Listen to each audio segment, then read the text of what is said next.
The mess hall door creaked open, and everything stopped.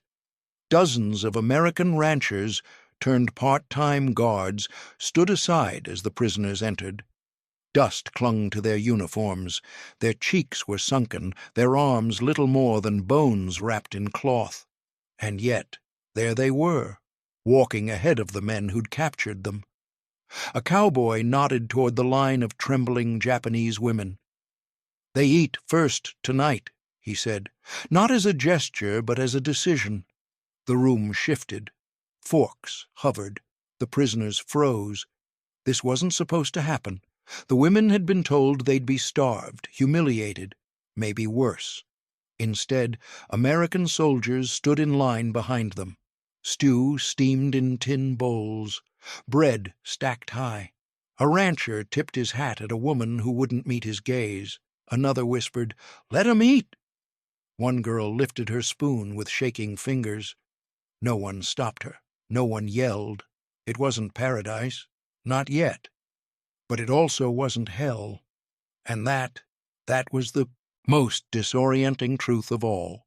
The truck doors slammed shut behind them, and for a long moment, no one moved. The wind stirred the Texas dust into lazy spirals that danced between the boots of the American guards. Behind the rust-red barn, the lowing of cattle rolled across the plain like a slow drumbeat. And in the heat of the late afternoon, 12 Japanese women stepped down onto the dirt with bare feet, cracked lips, and hollow eyes. Their uniforms, once green and pressed, now hung in tatters. One woman clutched a ragged scarf to her chest like armor. Another blinked hard against the sun as if it might strike her. A third, young, maybe 16, looked at the guards as though she expected a rifle to raise at any moment. But no rifles came, no shouts, no spitting, just stillness. The ranchers who greeted them wore hats stained with sweat and shirts rolled to the elbow. Most said nothing at all. One leaned against the corral fence, chewing a sliver of wheat and watching with narrowed eyes. Another removed his hat and nodded stiffly. Their silence wasn't warm, but it wasn't cruel either. It was the kind of quiet that hung between men who'd been told to expect monsters, and found instead women who looked like they might be blown over by the next breeze. A voice rose from the back, deep, rusted like a plow that hadn't seen oil in years. "They eat first tonight." It came from the foreman, an older cowboy with crow's feet carved deep into his face. No one argued, not the other guards, not the prisoners who didn't understand the words but understood the gesture. The line of men in uniform stepped aside. The women stood, stunned. One looked to the others as if for permission. Another whispered something in Japanese, uncertain, disbelieving. The guard said it again, slower this time, a gesture, an open palm. "They eat first." They moved like shadows into the mess hall, feet dragging. Inside, the air was heavy with the scent of stew, thick, peppered, and rich with oil. The women stopped just past the threshold. One gasped softly. It wasn't the barbed wire or the rifles that caught them off guard. It was the scent. Meat, vegetables, bread. After months of boiled weeds and rice stretched with bark, it was too much. One woman, older, trembling, pressed a hand to her mouth as her eyes welled.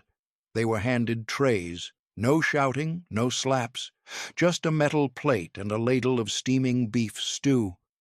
The young girl, barely more than skin and bones, lifted her tray with both hands, as if it might float away. She moved toward the bench, her steps unsure, like someone walking through water. She sat. She stared. Her hands trembled around the spoon.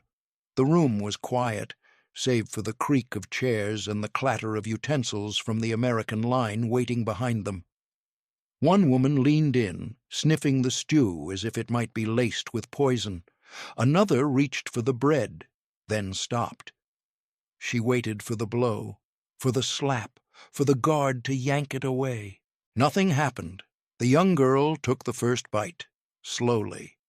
The broth hit her tongue like fire, salt, pepper, fat, and something she hadn't felt in weeks. Warmth. Her eyes went wide. She froze, spoon halfway to her mouth, then took another bite, and another. Her body shook, not from fear, but from the shock of remembering what food could be. Others followed.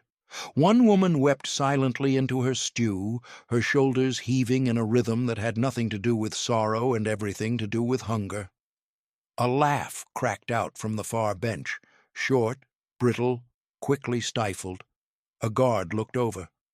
But there was no punishment, only a shrug, and then the guard turned back to his own tray. Across the mess hall, the air settled into something unrecognizable.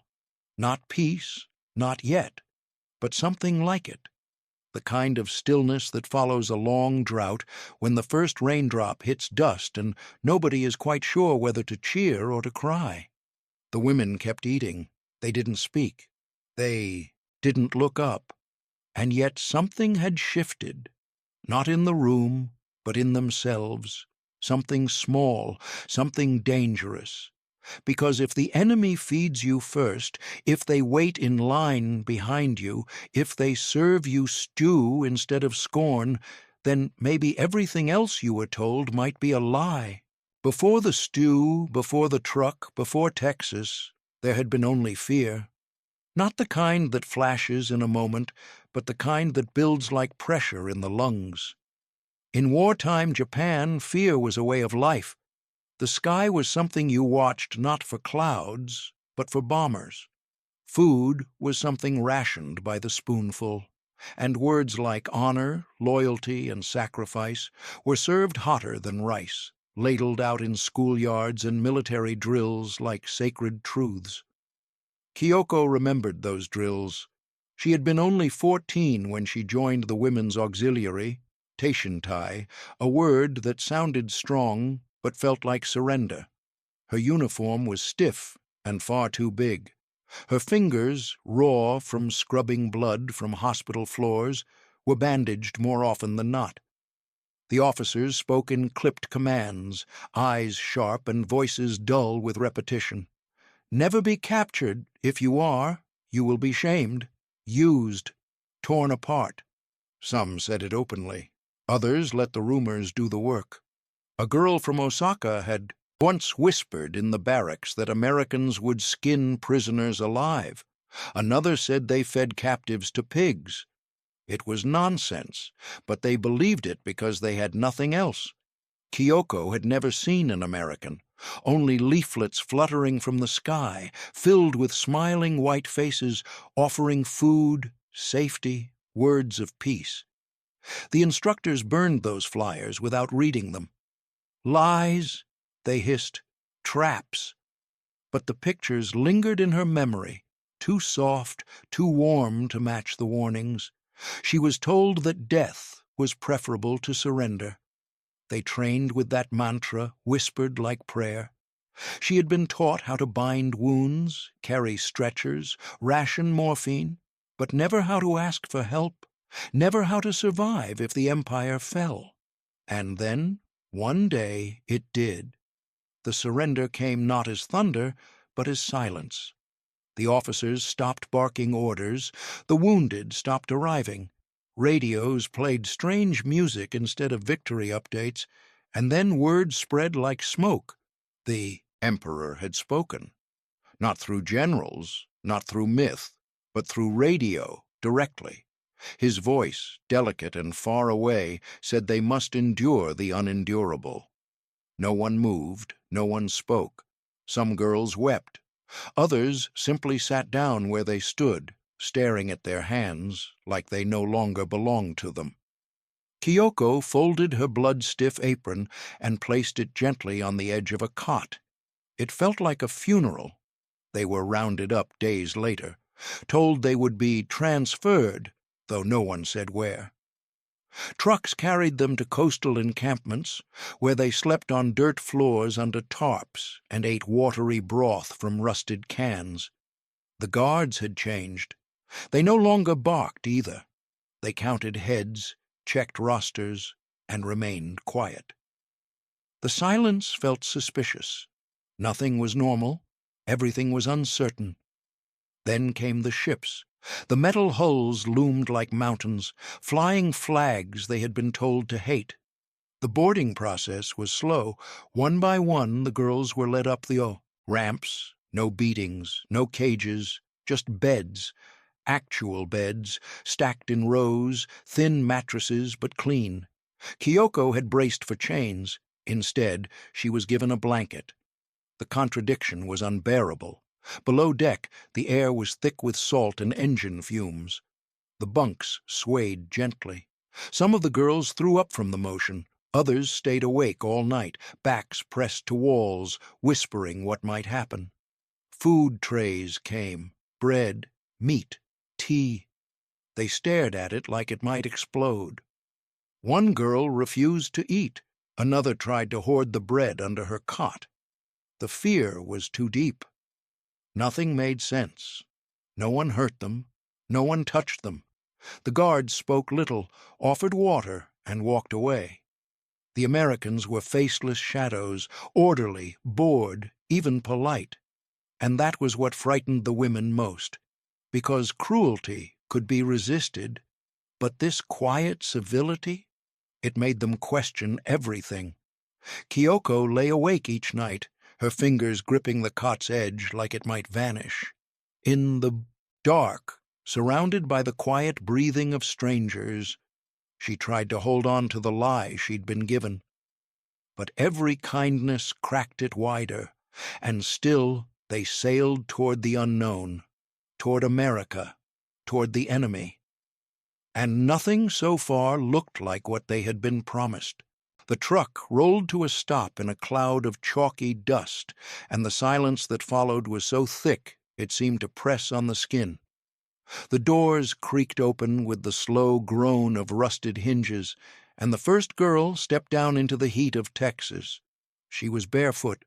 Her feet touched the hot earth without flinching, too calloused, too numb to feel it any more. Her legs were thin as broomsticks, knees trembling under the weight of her own body. Behind her came the others, one by one, stepping off the truck like shadows. Some held onto the sides for balance. Others simply stumbled forward, their eyes scanning the ranch yard like they'd just been dropped onto another planet. The cowboys didn't speak at first. They stood in a loose line near the corral, rifles slung across their backs, hands resting on worn belts. Their faces didn't show anger, just something harder to name. One man took off his hat and let it hang in his hand. Another chewed his bottom lip, eyes darting from girl to girl, taking in the bones beneath their uniforms, the sunken cheeks, the shorn hair. One of the younger cowboys muttered under his breath, "These ain't soldiers." No one corrected him. One girl had a piece of rope tied around her waist to hold her uniform together. Another had wrapped her feet in strips of cloth, stained dark from blood and dust. A few scratched at their scalps without realizing it. Lice. Their skin was patchy from malnutrition. One looked no older than 13. The sight of them pulled the heat out of the air. The ranchers, who had seen cattle torn open in winter storms, who had buried friends under sand and sky, shifted uncomfortably. They had expected prisoners. What they got were ghosts. The guards, less military than makeshift, gestured them forward. They were led past the barn, past the horses watching with glassy eyes, toward the barracks. Not cages, not cells. Long, low buildings with wooden steps and tin roofs that clicked under the sun. The women paused at the doorway, not understanding. The lead guard, a man with a red bandana and sunburned cheeks, waved them inside. He said something in English they didn't catch, then pointed at the door. The hesitation hung thick. Then one stepped in, then another. Inside it smelled of wood and soap. Not much, but enough. Blankets folded on each bunk. tin cups stacked on a shelf, a small stove in the corner, cold for now, but there. One girl ran her fingers across a folded towel like it might disappear. Another stared at a bar of soap as if it were a relic dug from a forgotten world. When water was brought, cool, clear, in tin pails, they didn't drink at first. They watched the cowboys carefully, waiting, always waiting. One girl whispered something in Japanese, and the others turned toward her. She held the soap to her nose and smelled it. She didn't smile, but her eyes softened just a little. That night, the lights in the barrack flickered on as the sun dropped below the hills. The girls sat on the bunks without speaking. No one took off their clothes. No one cried. They just sat, back straight, eyes unfocused. The blankets felt too soft, too clean. One girl lay down, then sat back up again, as if afraid the bed would vanish the moment she closed her eyes. Another flinched when a guard walked past the window, then blinked when nothing happened. No orders, no blows, just silence. Somewhere in the distance, a harmonica played, a slow, aimless tune that rose and fell like wind through wire. The sound filtered into the barrack through thin walls and silence. A few of the women looked at each other. The music didn't feel like war. It didn't feel like victory or punishment. It felt human. And that was the worst part of all, because confusion can be more dangerous than fear. At least with fear, you know what to expect. But this softness, this quiet, left a hollow space inside them, one that used to be filled with certainty. And now, as they lay on cots with full bellies and blankets not yet stolen, that space was growing. When Kyoko awoke, the blanket was still there. Her fingers, curled tight around the edge through the night, had left tiny folds in the fabric. She released it slowly, half expecting a barked order, a slap, some proof that the softness had been a mistake. But the room was still quiet. No boots stomped past the window, no hands yanked the warmth away, just the steady breath of the women around her, all still asleep. The blanket was hers, and it was clean, not just washed, but clean in a way that whispered of intention. Someone had folded it. Someone had placed it on the edge of the cot like a gift. She ran her fingers along the seam. It didn't make sense. Nothing here did. The soap from the night before still sat beside her bed, untouched. Next to it, a rolled pair of socks, thicker than anything she'd worn in months, a toothbrush, a small comb. These weren't luxury items, but to her, they felt holy. She washed that morning for the first time in weeks. The water was cold, but clear. She scrubbed her face with the cloth, slowly, watching the grime peel away like old skin. The soap smelled faintly of flowers, a scent from another world. Her reflection in the basin shimmered with uncertainty. Was this still war? Or had she somehow wandered into some cruel dream? In the yard, the guards spoke quietly among themselves. No one shouted at the women to move. Instead, one cowboy, young, with a sun-faded shirt and a chipped tooth, held out a broom to one of the older women and gestured toward the porch. Another offered a tin bucket and pointed to the chicken coop. Voluntary, it seemed. No one forced them. No one screamed. Kyoko watched one of the girls accept the broom with hesitant hands. She swept the steps as if waiting for someone to knock it from her grasp.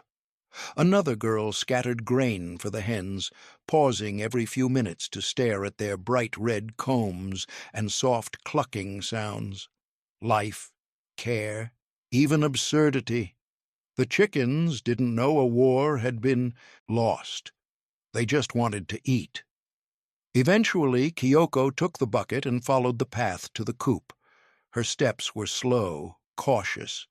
The chickens scattered at her approach, then gathered again, pecking at the feed with frantic little movements. She set the bucket down and crouched beside it. One hen strutted closer.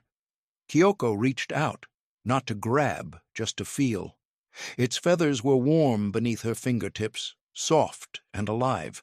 She blinked and withdrew her hand, startled by the sudden ache in her chest. She was still an enemy. That hadn't changed. But someone had handed her a toothbrush, a pair of socks, a blanket, not as a transaction, not with a sneer, simply because she existed. Back in the barracks that evening, she folded the blanket herself.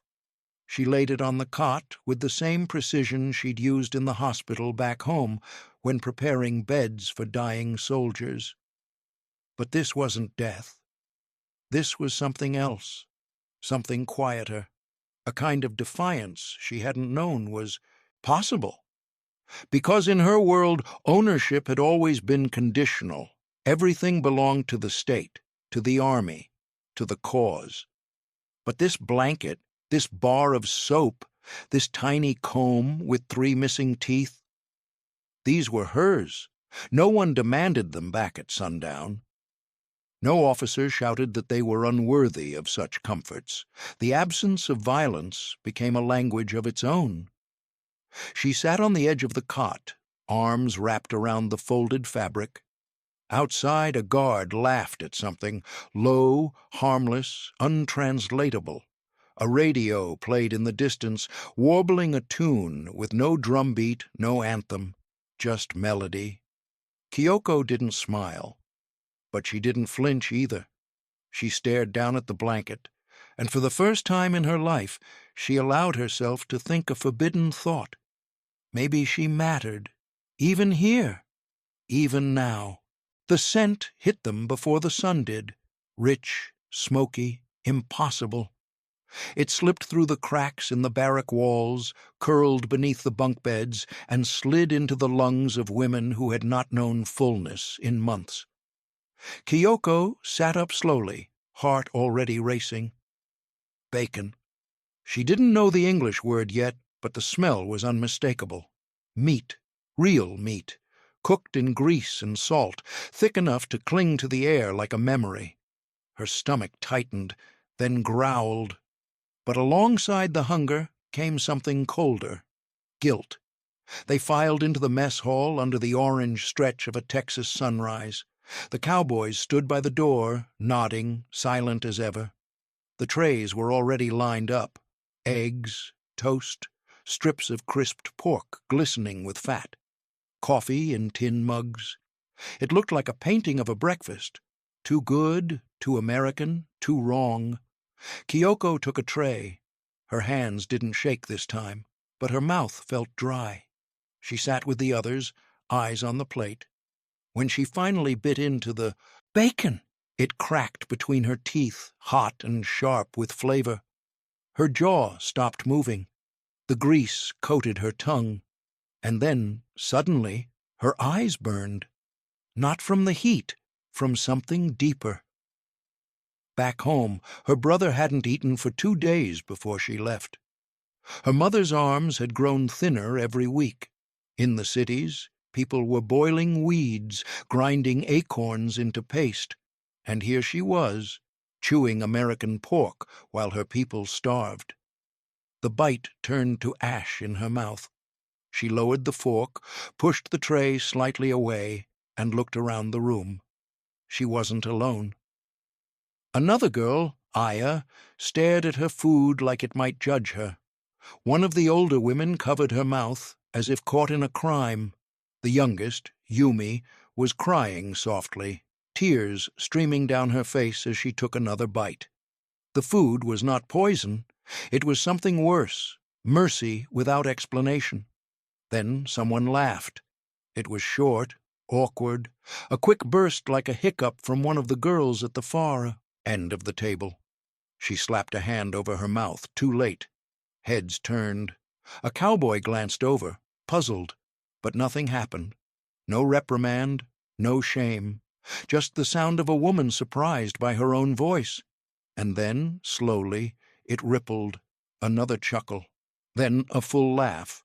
A second girl joined in, shaking her head at the absurdity of it all. Eating bacon in a Texas mess hall with cowboys who'd once been the monsters in bedtime stories. It was too much, too strange, too human. And that made it funny somehow. Ridiculous. Kyoko didn't laugh, but she didn't stop them either. Later, as the trays were gathered and the sun stretched higher, something even stranger happened. A cowboy, mid-30s, boots worn flat at the heel, sat down at the end of the table. He nodded once, took a sip of coffee, and began to eat. With them, not above them, not behind glass. Right there. The table went silent again.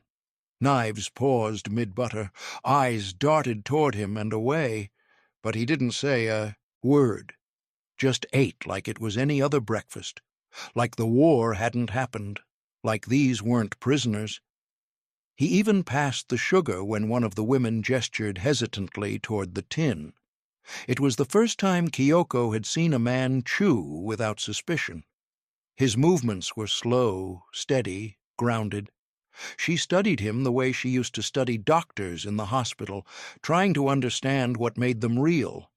And he was real. Not cruel, not kind, just a man who shared a table.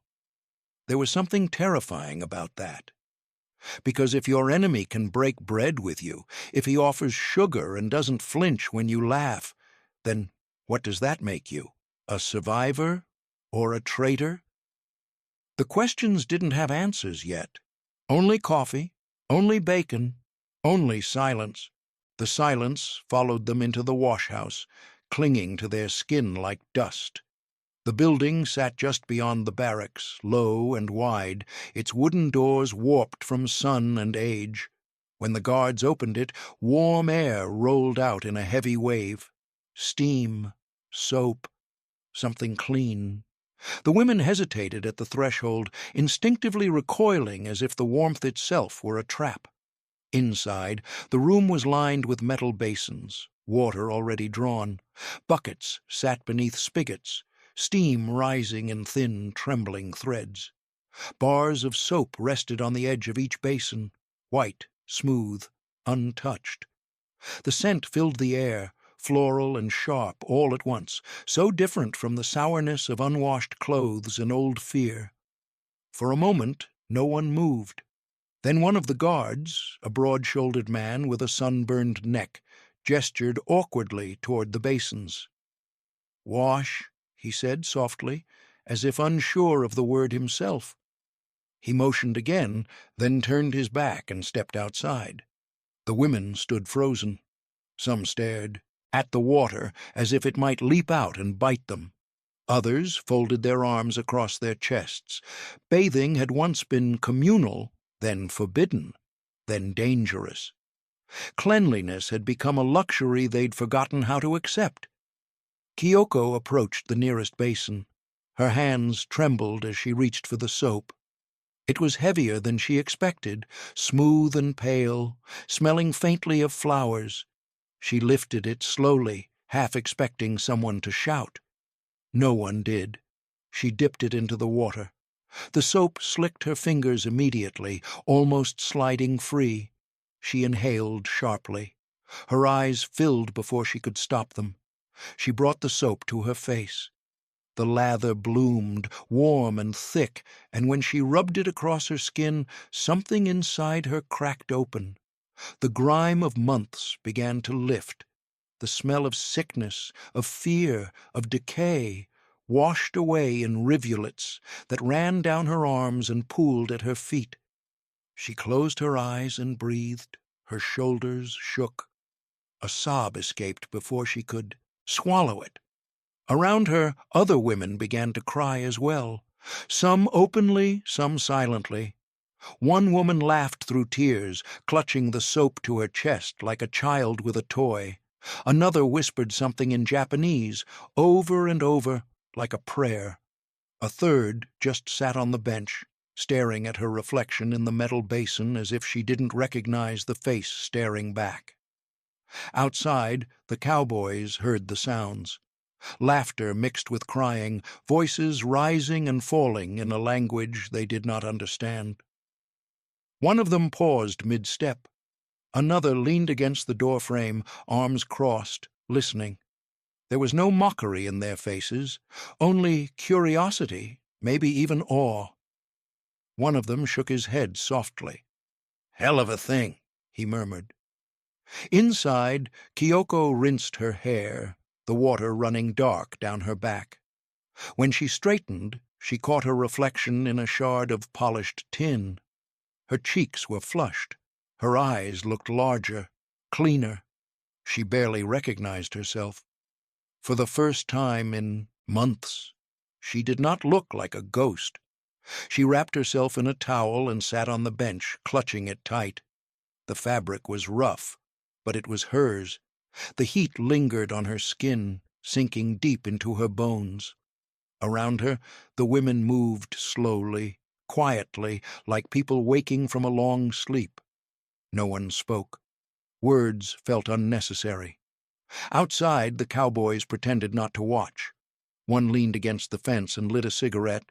Another adjusted his hat. Their laughter drifted in, unguarded, not cruel, just human.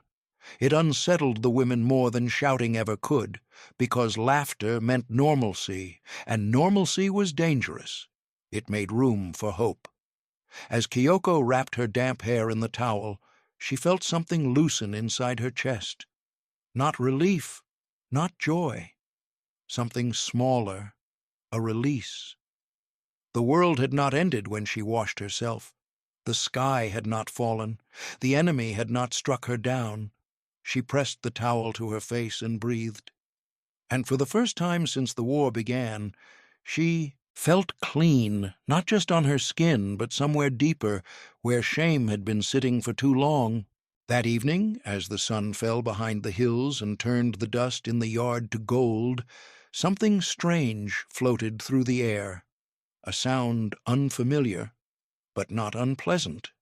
A single note, bending and warbling, rose from near the bunkhouse. The women paused. Some looked toward the open window. Others stood silently at the doorway. The sound wavered, cracked, then found its rhythm. A harmonica. The notes slid like water, unsteady but playful, carried on the breeze. Outside, one of the guards, short with a thick mustache and rolled-up sleeves, sat on an overturned crate, puffing into the tiny metal instrument like it was an old friend. Across from him sat Yumi, legs crossed, face frozen in a mixture of awe and confusion. The harmonica was in her lap now. He gestured. She hesitated. Then, slowly, she raised it to her mouth and blew. A terrible squawk erupted. The guard grinned. She flinched. But when he clapped and laughed, she laughed too, nervous, breathless, real, inside the barracks. Another guard knelt beside a wooden crate and opened it. Cards. He motioned for the girls nearby to come. He laid them out, queens, kings, numbers, and pointed at each, mouthing the English words, Jack, Queen, King, Ace. Kyoko watched from a distance. She had seen cards before, but only in secret, when soldiers passed the time between drills or when her brother dared risk a game during blackout nights. Here, the game had no wager, no punishment, just rules and laughter and the occasional dramatic groan when someone lost a hand. Aya joined in first, then Noriko, then Kyoko herself. The cards were worn, the corners bent, and the guard kept mispronouncing the Japanese words he tried to mimic. But no one corrected him harshly. The mistakes made the laughter louder. For a moment the room sounded like something long forgotten. Joy, not raucous, not unrestrained, but cautious joy, like a candle lit in a windstorm, flickering but stubborn. And then, just as quickly, the joy curdled into something else. Aya's hand hovered above the card pile, her smile fading, her brow furrowed. She stared at the cards like they had turned into bones. A slow breath left her. Kyoko knew why. How could you smile here? How could you laugh in the same breath that carried memories of brothers left on Pacific beaches, of mothers who had sold their hair for rice, of friends buried without names? Kyoko lowered her eyes. The harmonica still played outside, off-key, untrained, but free. Guilt was a second skin. Even the smallest moment of ease felt like betrayal. And yet, there was no turning away from the fact that something was shifting. The guards, some of whom they'd feared, were now men with names. One was called Thomas. Another had a limp from a horse accident. They spoke slowly, deliberately, like they wanted to be understood. "Good game," one said after a hand of cards. Kyoko hesitated, then whispered, "Good game." The words felt strange on her, tongue but not foreign. Outside, Yumi managed to coax 3 real notes from the harmonica. The guard clapped. She beamed, flushed with pride. It wasn't peace, it wasn't friendship, but it was something. That night, under the quiet creak of the ceiling fan, Kyoko whispered to Noriko, "They gave us music." Noriko didn't answer at first. Then she murmured, "I dreamed I was home last night, but the sky looked like Texas." The room fell quiet again, each girl turning inward, lost in thoughts they couldn't speak. The enemy had taught them a card game, handed them a harmonica, laughed without cruelty. And that was harder to bear than violence, because kindness demands an answer. And they didn't yet know what theirs would be. The answer came not with a speech, but with paper, a stack of thin-lined sheets, a small box of pencils, no guards barking orders, just a quiet announcement one morning. "You may write home."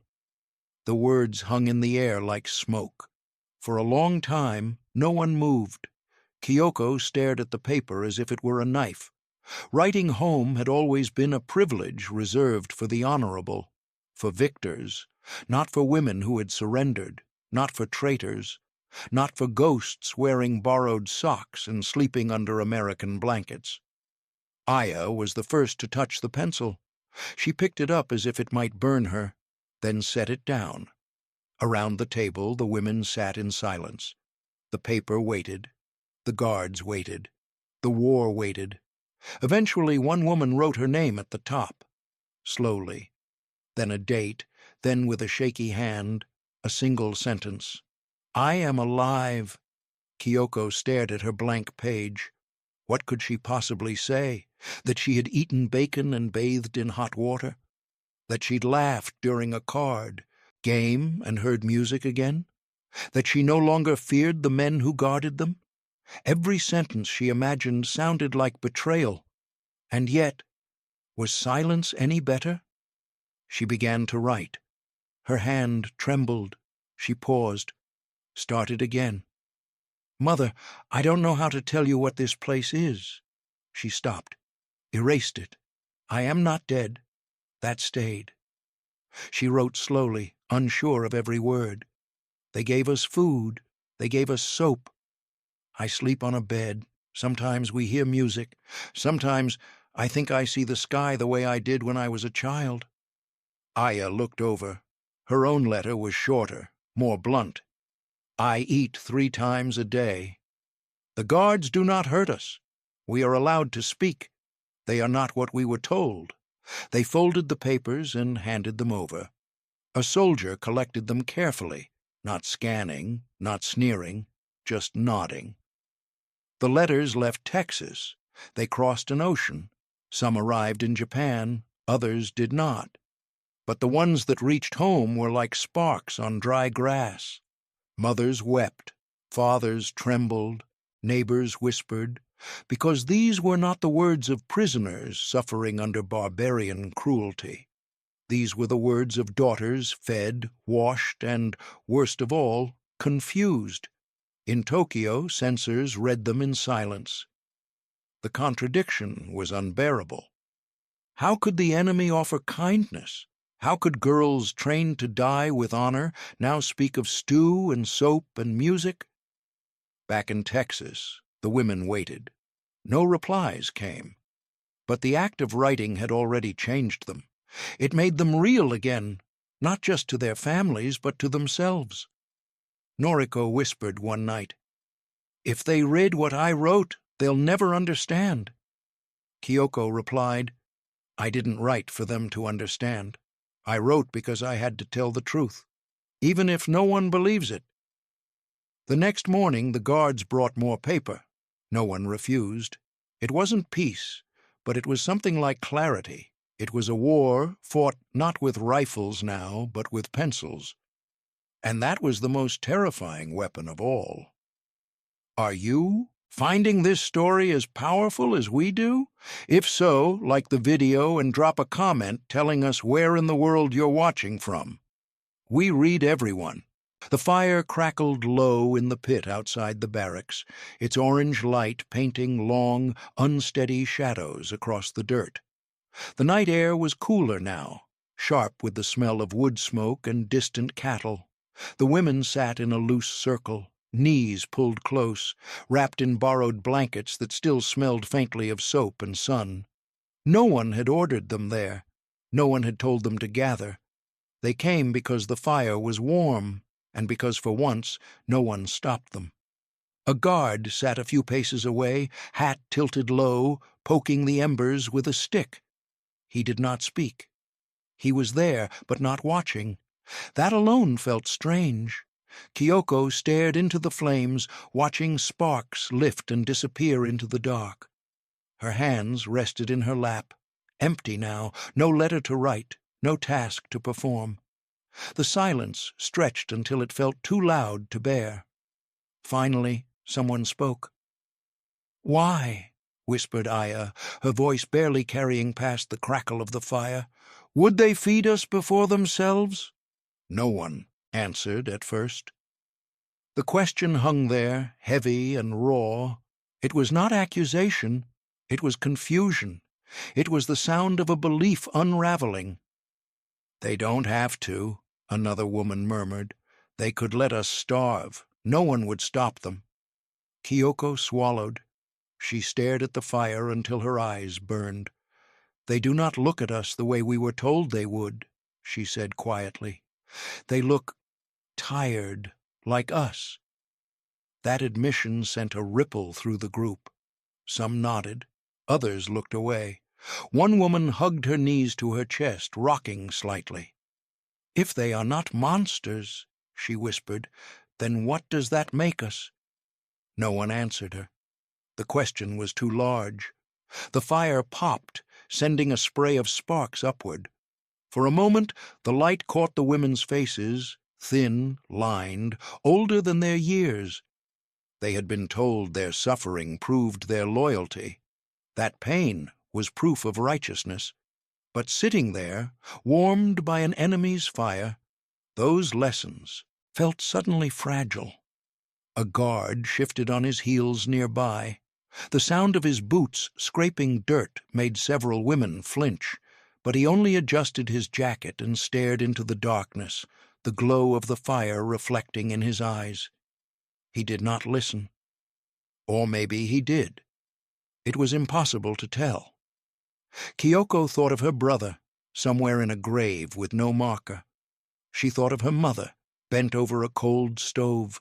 She thought of the way the word enemy had been spoken in her childhood, sharp as a blade. And now here she was, warming her hands by a fire built by that same enemy, eating their food, sleeping under their blankets. A quiet shame curled in her stomach, not because she had been treated well, but because she had begun to accept it. "What if we go home?" someone whispered. "What will we say?" No one answered. The thought sat heavily between them. What could they say? That the enemy fed them? That kindness had been given freely? That the stories they had lived by were wrong? Another voice broke the silence. Maybe we were wrong about everything." It was barely audible, but it landed like a stone.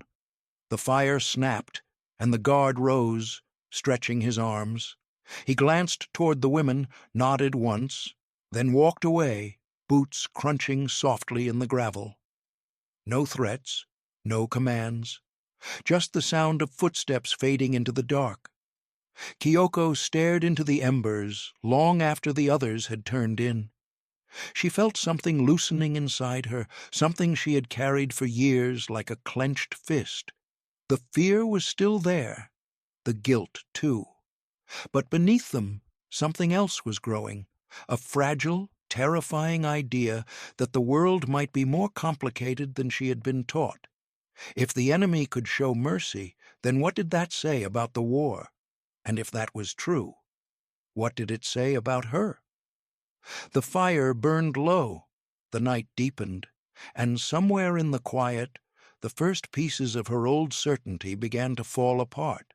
Reveille came before dawn. The sky was still dark, stars fading into the amber hint of morning. The women moved quietly, as if sound might disturb the strange calm that had settled over them. There was no shouting, no barking orders, just the shuffle of feet, the creak of bunks, and the realization that this was their last day in Texas. They gathered outside the barracks, most carrying small bundles, blankets folded neatly, tin cups tied with twine, and the odd, treasured item tucked away. Yumi clutched the harmonica, wrapped in cloth. Kyoko had her last letter to her mother folded in her shirt pocket, even though it had never been mailed. Some of them were heavier now, their cheeks less hollow, their arms stronger. The cuts on their feet had healed, their hair was growing back. But something deeper had mended too, something that couldn't be measured by scales or mirrors. The truck idled in the yard, its engine humming low. The same vehicle that had carried them in gaunt and trembling now waited to carry them out, upright and quiet. As they climbed aboard, the guards, no, the cowboys, stood to the side. One leaned against the fence, arms crossed. Another fiddled with his hat, avoiding their eyes. Thomas, the one with the limp and the harmonica, approached Yumi as she stepped onto the tailgate. He didn't say anything. He just nodded and pointed at her pocket. "Play it back home," he said softly. She nodded. Her eyes glistened. The women took their seats on the benches. The truck bed was cleaner now. Someone had laid a tarp down. It wasn't much, but it was more than they expected. The engine roared a little louder. Gravel shifted beneath the tires. Then something happened that none of them could have anticipated. As the truck rolled forward, the cowboys stepped back and tipped their hats. All of them. Not in mockery, not in command, but in quiet respect. A gesture that said goodbye without needing words. A gesture that broke through whatever, pride or pain, still lingered. Aya gasped. Kyoko stared. No one waved, but one woman whispered, voice trembling, "They eat first, tonight?" This time, no one laughed, because they understood now. That moment months ago, the stew, the boots, the words that made no sense, had been real. And now, it was returning in the simplest, clearest way. Honor. For the first time, they weren't being taken. They were being sent. The truck rolled away down the dirt road, past the mesquite trees, past the wooden fences, past the camp that had confused and comforted them. No one spoke for a long time. Each woman sat with her memories, some sharp as knives, others soft as music. They didn't know what awaited them in Japan. Maybe shame, maybe silence, maybe a home that no longer felt like one. But they carried something back with them that couldn't be stripped away. They had seen the enemy, and he had shown them mercy. When Kyoko closed her eyes and breathed the dry Texas wind one last time, she didn't feel like a prisoner. She felt human again. If this story moved you, please like the video and comment below where you're watching from. These stories deserve to be remembered.